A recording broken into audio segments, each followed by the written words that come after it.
নমস্কার, আমি মহুয়া। আরও এক ছোট্ট ব্লগ নিয়ে চলে এসেছি।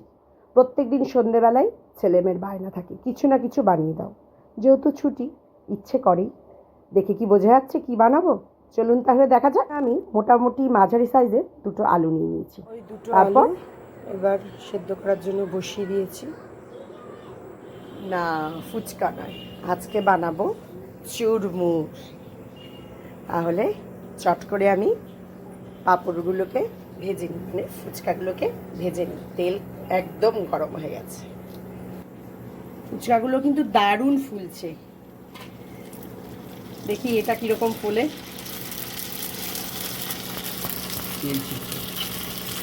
না না, তেল ছিটবে না। দারুণ ফুলছে ফুচকাগুলো। বাবা, এই ফুচকাটা কি বড় হয়েছে! এই ফুচকাগুলো দেখো কি বড় বড় হয়েছে।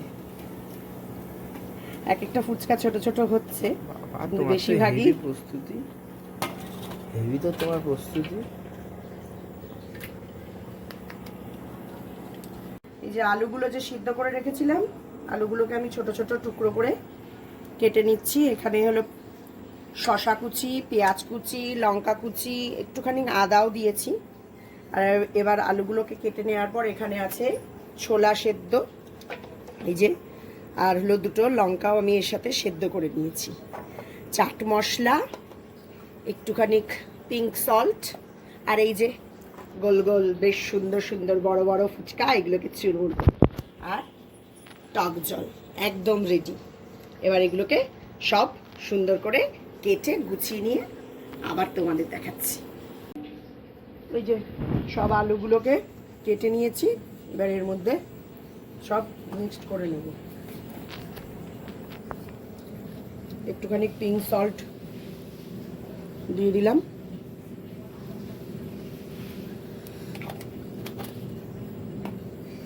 চাট মশলা, আমি একটু ভাজা বাদামও দিয়েছি। এবার নুনের কৌটোটা বন্ধ ঠন্ধ করে রেখে হাত আবার ময়লা হয়ে গেছে, আবার ধুয়ে নিতে হলো। কতবার যে ধুতে হচ্ছে। যাই হোক, এবার ভালো করে সুন্দর করে মাখিয়ে নেব, যাতে সব কিছুর মধ্যে সব মশলাগুলো চলে। এই যে তেঁতুল জলটা যে গুলিয়ে রেখেছিলাম, পরিমাণ মতন দিয়ে নেব, যার যেটুকুনি লাগবে আবার পরে দিয়ে নেবে। এইটা দিয়ে ফুচকাটা খেলে পরেও দারুণ টেস্ট হবে। একটা বানিয়ে দিই বাবাই, খেয়ে দেখবি? এই যে এটা দিয়ে ফুচকাটা বানিয়ে নিয়েছি, মেয়ে খাবে। খচমচ তো আওয়াজ হচ্ছে। কি রে, কেমন লাগছে খেতে? ও বাবা, কথাই বলতে পারছে না, বলছে খুব ভালো। ছেলেকেও একটা দিই। কি বাবাই, কেমন লাগছে? হেভি ভালো লাগছে।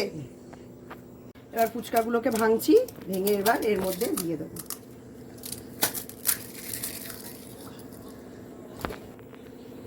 এবার এই ফুচকাগুলোকে সুন্দর করে ভেঙে নিচ্ছি। কি আওয়াজ হচ্ছে গো? বেশ মচমচে হয়েছে বল বাবা।